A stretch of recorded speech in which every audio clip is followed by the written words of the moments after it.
After my dad's funeral, when everyone was talking about who gets what from his money and stocks, my brother-in-law, who's married to my sister Kelly, suddenly said that all of it, including $5 million, should go to Kelly, the oldest sibling.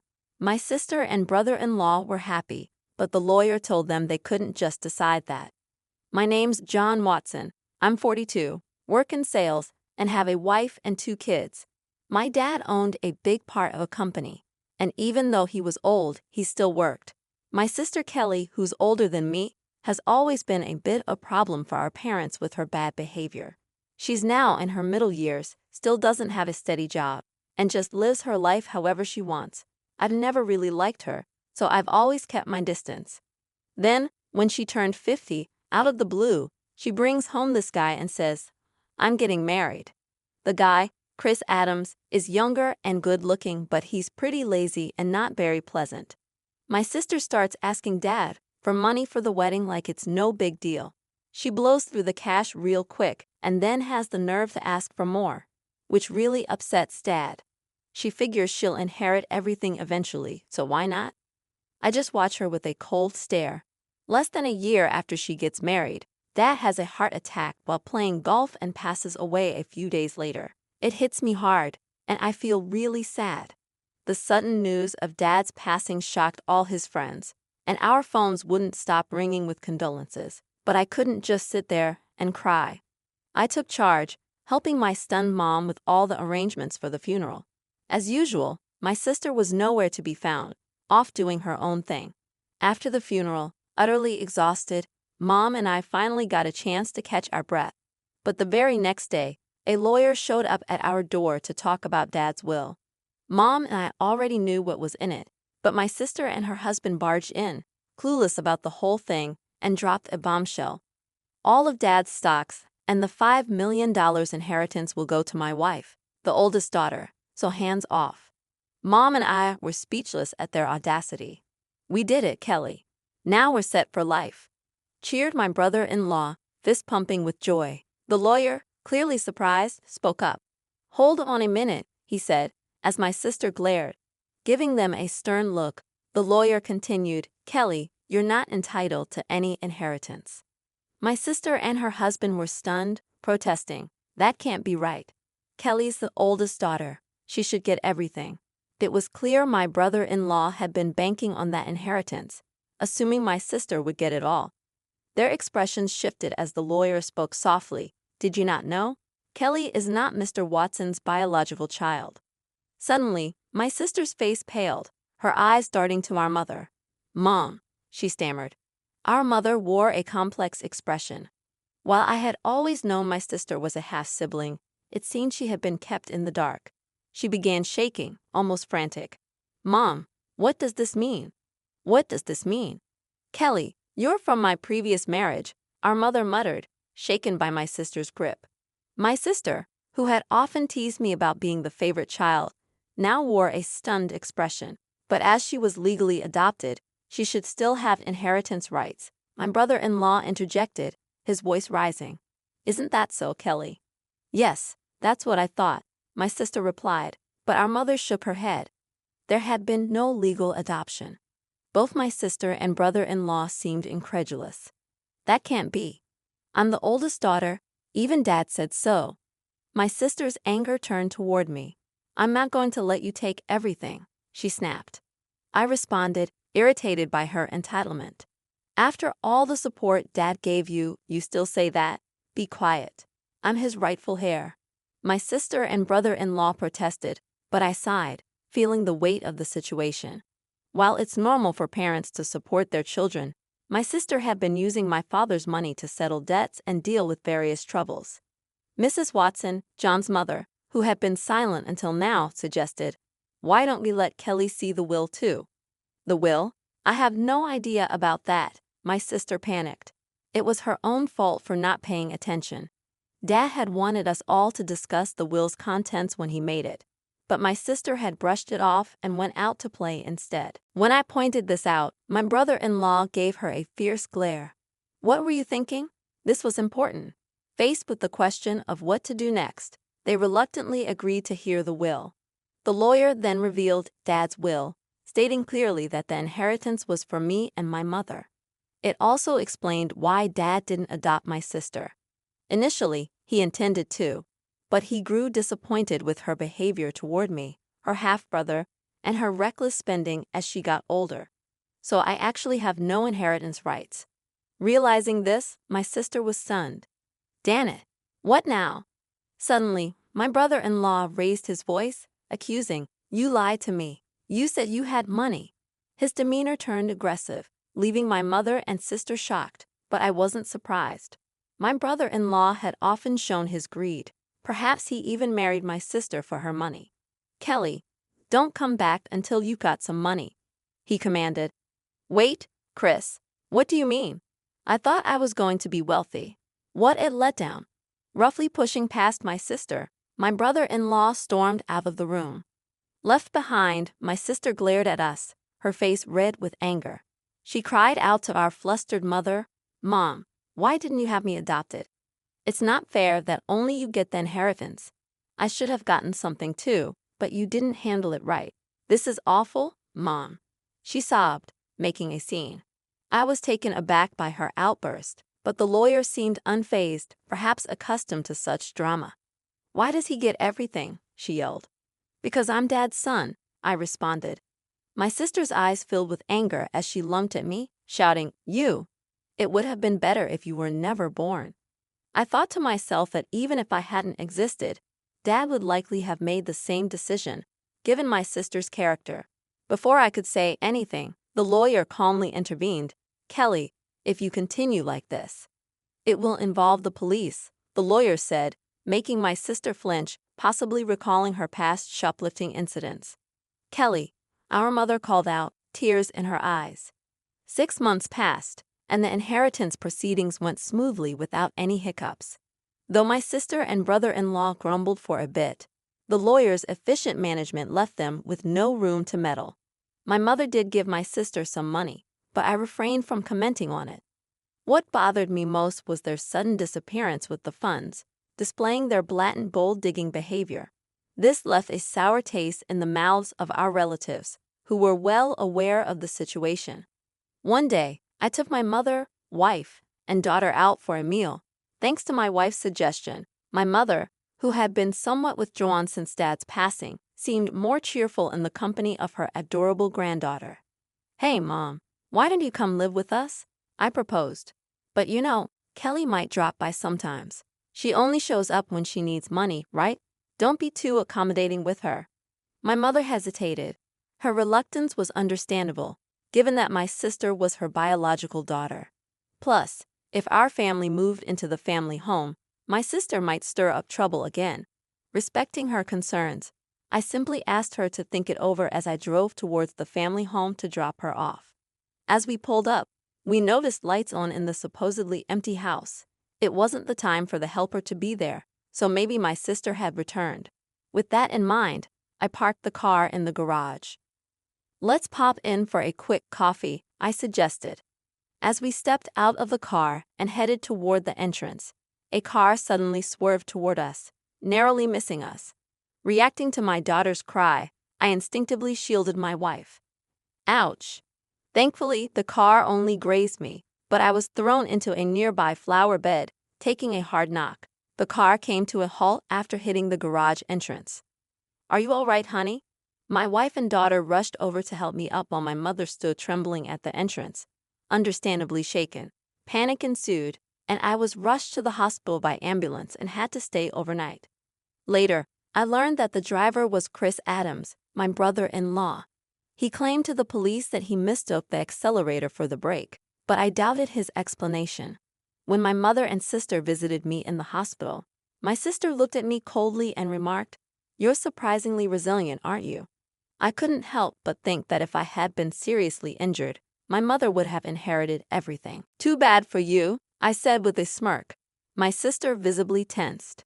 "You were counting on it, weren't you?" I noticed her discomfort as she looked away. "Well, Mom told me she plans to waive her inheritance for me, so causing such an accident was pointless," I continued.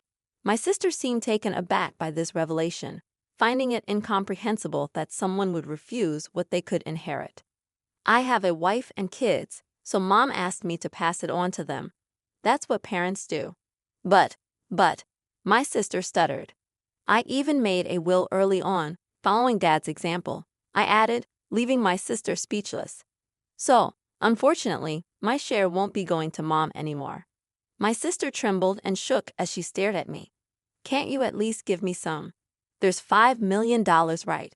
When I firmly refused, her face contorted into a furious expression, and she grabbed my collar. Give me half. I'm your sister.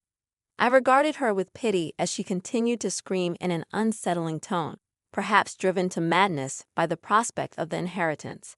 Don't you realize that your greed would disappoint Dad? I said. My sister's face flushed with anger as she reached for my throat.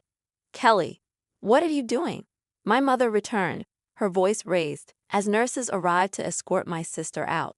Although my mother seemed inclined to defend her, it was clear that my sister had directed insults toward her too. Where did I go wrong in raising her? It was heartbreaking to hear my mother say this, sadness heavy in her voice. Shortly after, my mother fell ill. As her condition worsened, my wife and I stepped in to assist with transportation and household tasks at the family home. This seemed to upset my sister, likely because she had encountered my wife during her visits to ask for money or had heard about our help from our mother. One day, my sister called me abruptly. From now on, we'll take care of Mom. You two don't need to come, she declared. What's this all about? I tried to reason with her, but my sister didn't listen and hung up, claiming it was already decided. I confirmed with my wife, who had received the same message and been dismissed as well. Concerned about my sister's lack of experience in caregiving or household duties, I quickly reached out to my mother. Surprisingly, my brother-in-law had some caregiving experience, and at that point, my mother was still quite independent, so it seemed manageable for the time being. I felt a bit relieved. However, within a month, my mother was rushed to the hospital by ambulance due to a medication dosage error. She appeared alarmingly frail when we arrived. The doctor was puzzled, as my mother had never made such a mistake before. While my wife stayed with her, I went back to the family home, which was in disarray. The fridge was empty, despite my mother's love for cooking, and it seemed the hired help had been canceled without discussion. I felt ashamed for even considering trusting my sister and was furious. A significant amount of money had been withdrawn from my mother's bank account, even though her bank card and PIN were secured in the safe. Thankfully, the account containing the inheritance was untouched in a safe deposit box, but most of the funds allocated for living expenses were gone. I gathered essential items for my mother's hospital stay, along with her bank card, and returned to explain the situation to her. Did Kelly? I asked cautiously. My mother seemed unaware of the bank card situation. However, when I inquired about the medication error, she looked somber and confessed. It was prepared by your brother-in-law. Mom, perhaps it's best not to allow my sister into the house anymore, I suggested. John, I promised to take care of you, but the house is in such disarray and you've lost so much weight. Have you been eating properly? My mother's words weighed heavily on me. Mom, you should come live with us. I'll build a home where we can all be together, I proposed, causing my mother to break down in tears. However, her health continued to deteriorate despite the doctor's efforts.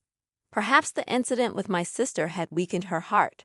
She never recovered and eventually passed away, almost as if following my father. Upon returning to the family home to make funeral arrangements, I discovered that all the valuables had vanished. It appeared my sister and brother-in-law had taken them in their desperate pursuit of money. Standing amidst the empty rooms, I was first shocked, then consumed by a fierce anger. I vowed to hold them accountable for their actions. The day after my mother's funeral, my sister and I were scheduled to meet with the lawyer, presumably to discuss the inheritance. Too bad, Mom's inheritance rightfully belongs to me, her daughter, my sister boldly declared. I couldn't help but chuckle at her statement, as it seemed she was gravely mistaken. Let's see what the will says, I suggested. As the lawyer unveiled the will, my sister's face drained of color. No, this can't be. Kelly is not entitled to inherit anything.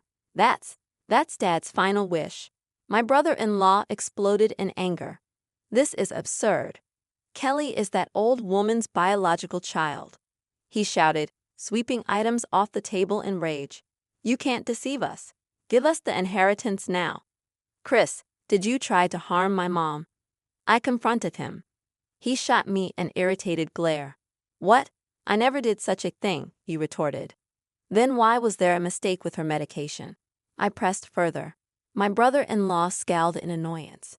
"Who cares about that, John? It's outrageous that we're not getting any inheritance." My sister interjected, seemingly losing her composure. "What have you done?" I asked her, stunned. It seemed she hadn't rushed over after hearing about our mother's passing, but had been banking on the inheritance to cover her expenses. "Tell me this isn't true." "I'm getting nothing," my sister demanded of the lawyer. The lawyer began carefully explaining the legal distribution of the inheritance. However, after deducting the amount my sister had withdrawn and the items she had sold, there was almost nothing left. She scratched her head in frustration. This outcome was reached after consulting with the lawyer in advance. I interjected. "That can't be. It can't be this little." My sister muttered to herself, clearly dissatisfied. Having relied on our parents without ever experiencing the hardships of work, she seemed out of touch with reality. I couldn't contain my contempt. "Mom thought you'd take care of her, but you just took her money and abandoned her. You ungrateful person." I couldn't hold back my anger. "Taking care of someone costs money, you know," my sister shot back. "Then show me the detailed expenses you used for Mom's living costs." "I'll cover the necessary ones," I challenged her, extending my hand. My sister's face paled, and her lips trembled. I don't have that." "Without receipts, it won't be recognized," the lawyer emphasized, leaving my sister speechless. Facing her, my brother-in-law attempted to sway me with a pleading tone. "John, your sister really needs help. Can't you lend her a hand, even just a little?" I declined firmly, feeling my frustration grow. It seemed my brother-in-law was reaching his limit too. If everything had gone as planned, Kelly would have had the entire inheritance by now, he muttered. "What do you mean by that?" I questioned, but before I could delve deeper, my brother-in-law let slip a revealing comment. "Because of this guy, nothing ever goes smoothly. I was supposed to get a new car, but all I got was barely enough for repairs." My sister desperately tried to interject, but it was too late. "That's a serious accusation. It sounds like fraud," the lawyer remarked, holding her recorder and smiling at the couple. "What? That's illegal," I clearly stated. "I mentioned at the outset that this meeting would be recorded, and you both agreed to it." My brother-in-law panicked, realizing his mistake. Turning to him, I declared, "Chris, I'll be pressing charges for that accident." "Don't be absurd. There's no evidence," he retorted. "You've just provided the evidence yourself." My sister burst into tears, shaking my brother-in-law in frustration. "You fool, it's all your fault. What are we going to do now?" Eventually, my brother-in-law faced criminal charges. His previous offenses also came to light, leading to his detention by the police. My sister, implicated as an accomplice, received a lesser sentence. However, unable to afford her rent, she sought help from relatives but was rejected by everyone.